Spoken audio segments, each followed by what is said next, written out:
আসমি পই পই করে হিসাব রাখতে হবে যে আপনার দুঃসময়ে কে ছিল না। পই পই করে হিসাব রাখবেন, ডায়েরিতে দরকার লাগলে লিখে রাখবেন যে কখন চারানা চেয়েছিলাম, একটা সাপোর্ট চেয়েছিলাম, কে দেয় নাই আর কে দিয়েছে। যারা দিয়েছে তাদেরকে মাথায় তুলে রাখবেন, আর যারা দেয় নাই তাদেরকেও কাছে রাখবেন, because you must keep your enemies closer. খুব কাছে রাখতে হবে যে কে কি। সো শেষ করার একটা কথা হচ্ছে যে আপনার ভালো অনেকেই দেখতে পারবে না।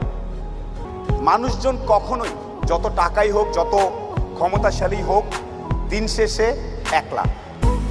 যত কোটিপতি যাই হোক, দিন শেষে সে একলা। দিন শেষে তার নিজের কাছে নিজের আনন্দ না থাকলে কোনো লাভ নেই। আর আরেকটা কথা বলি, আপনি হয়তো যাচ্ছেন এলাকার সামনে দিয়ে, বিশাল 3 তলা বাড়ি, আপনার মনে হচ্ছে ওই লোকটা মনে হয় সবচেয়ে ভালো আছে। কথাটা মিথ্যা। দেখা যাবে ওই লোকের আইদার ফ্যামিলিতে প্রবলেম, নাহলে পাকস্থলিতে প্রবলেম, নাহলে 4টা মামলা খায় আছে, নাহলে পলিটিক্যাল কোনো ইস্যুস। সবাই ঝামেলায় আছে পৃথিবীতে।